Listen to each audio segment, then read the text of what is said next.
Right, hello folks. Yeah, I am wearing the same clothes as yesterday. It's because it is still yesterday. I'm trying to get ahead of the game because I'm in school tomorrow. So today we're going to look at waste management, okay, more biology.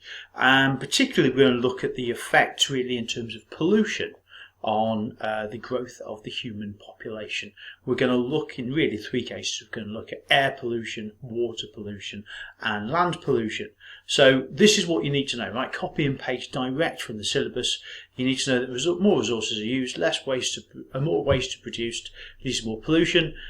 What pollution is, so for instance, reducing biodiversity, water waste, land waste and air waste. Okay, so that's what you need to know. So let's sort of whiz through it as best we can. Right. So we talked to you yesterday about exponential growth. Right, that means not only is the population increasing, but the rate at which it's increasing is increasing. So you get a curve, not a straight line. Why? We talked about this as well, because you've got larger life expectancy by and large, you have better healthcare, more and better food, cleaner water and better sanitation. So that's significantly increasing in developing countries, again, because they're catching up perhaps in terms of healthcare, food, sanitation and clean water, whereas we're not. We've had clean water for decades, that's less of a problem. So let's predict future growth. The problem, of course, is that the world is already breaking point in terms of the amount of people it's got. So a lot of analysts are suggesting we're going to get decreasing birth rates in the future and the human population will decline. Why? Well, decreasing fertility is part of that. But the main one is lack of resources. Simply won't be enough for everybody. Disease and also potentially war. With depleting resources, it's going to come a lot more sort of fight over those resources, and that potentially might be where we're going to get war and other problems like that, and obviously disease as well. We are in the grip of a pandemic, and this gives an example of how sort of sustainable our society is based on external factors. So, how does this lead to pollution? What problems do we have? Well, the thing is, we use a huge amount of resources. We have lots of raw materials for minerals, we have lots of energy we need fossil fuels for, we need land, we have buildings, farm quarries and dumps, all those sort of things. And with increasing numbers of people, we increase the numbers of waste. So in looking sort of straight down first in terms of air, we've got carbon dioxide, we've got sulfur dioxide, we've got carbon monoxide and we've got smoke. In terms of in water, we've got things like pesticides and herbicides, we've got sewage, we've got fertilisers and toxic waste, and then of course we've got waste on the land, just the rubbish we throw away and how we manage that waste. So let's have a look through each of those. Right, first things first, what is a pollutant? A pollutant is a substance that contaminates air, water or land. Right, it's something that causes us a problem in terms of our ability to use that land or use that resource, air or water, to do what we need. So some pollution is natural, for example a volcanic eruption.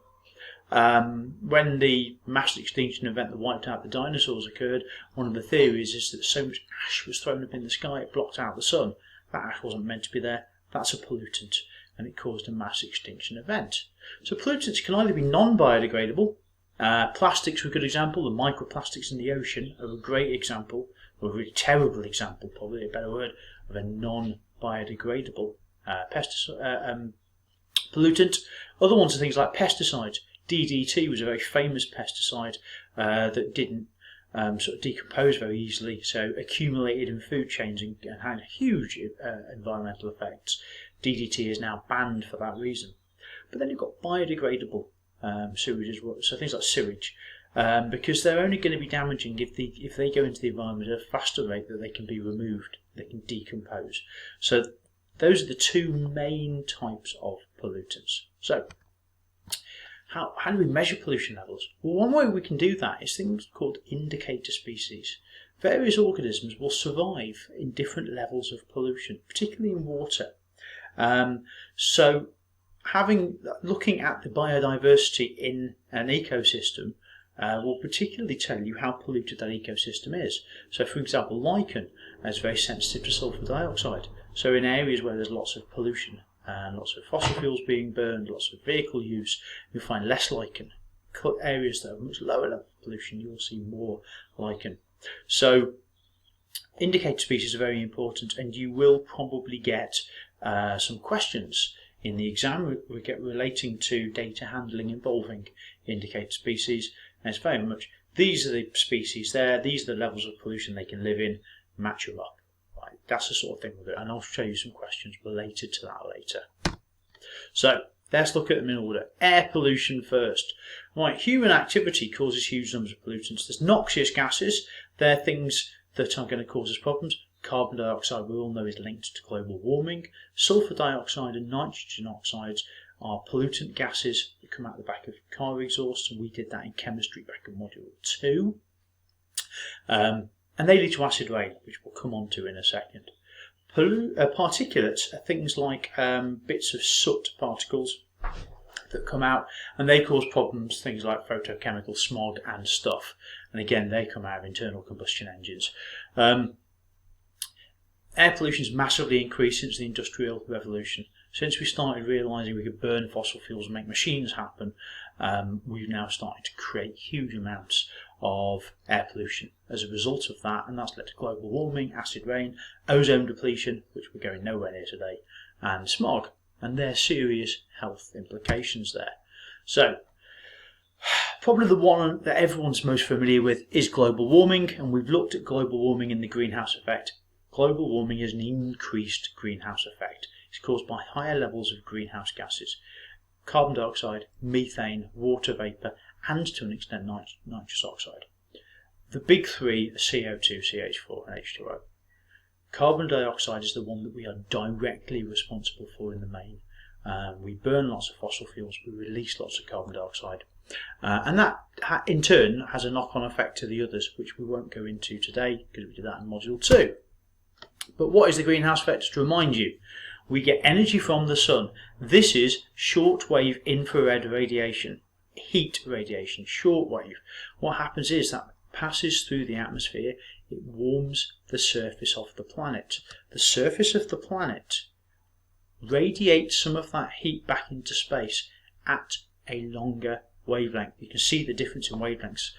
As it's a longer wavelength, it then gets trapped as it interacts with the bonds in carbon dioxide and other heterogeneous covalent bonds. So bonds with two different types of carbon atom, and it makes them dance. So the carbon and the oxygen molecules start dancing like that, they start vibrating, and that causes them to bang into each other. That's an increase in thermal energy. So some of that heat is trapped. Now the greenhouse effect is a positive thing, we need it. An increased greenhouse effect is what leads to global warming. That is the problem. When we get an increased greenhouse effect, that causes us problems, and we've looked at this in some detail, so I won't dwell on it any further today. Okay?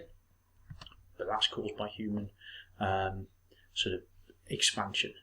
Right, so carbon dioxide levels are very important, and they've gone up hugely. Two things that have happened. One, we're burning more fossil fuels. Two, we're cutting down trees. And deforestation is a problem because trees that have been cut down cannot photosynthesize. They cannot take carbon dioxide out of the air and replace it with oxygen. And that's the problem. Deforestation is massively reducing our planet's capacity to cope. So our lack of biodiversity, our reducing of the ecosystems, is causing an increase in global warming. Okay, so we used to talk about forests being what we call a carbon sink because they absorb it. Oceans also are a carbon sink because phytoplankton absorb carbon and then use that to make shells and their skeletons. However, as the temperature increases, their ability to do that decreases. So there's another problem. Right, another significant issue is acid rain. Now acid rain we've also done, but a quick reminder here. What is acid rain? You've got sulfur dioxide and nitrogen oxides, which are gases. They're produced by burning fossil fuels in internal combustion engines, and again that's a chemistry lesson that we've done before. They can dissolve in water to form sulfuric acid and nitric acid. When they do that, we've got acid rain. So acid rain is significantly problematic. It's not hugely horrible. If you go out in acid rain, you're not going to be running around with your eyes burning. However, it's damaging enough to carbonate rocks. Limestone, marble and sandstone are eroded significantly by acid rain. But it can also build up into water. And when it builds up in water, it can cause fish to die because you're changing the pH of the water. It can also react with magnesium in the leaves of trees.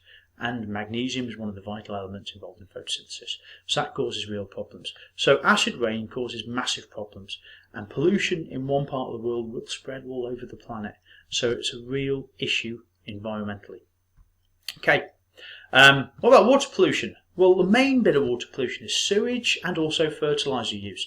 And fertiliser use causes something called eutrophication. And eutrophication is a real problem in water. When you walk past stagnant water, green, manky, smelly water that smells like it's dead, right, that's because of eutrophication. How does it work? Well, the first thing that happens is you've got your NPK fertiliser, you've got nitrogen in that fertiliser. This doesn't want to work. Why don't you want to work? Okay, you'll listen to me talk about it instead.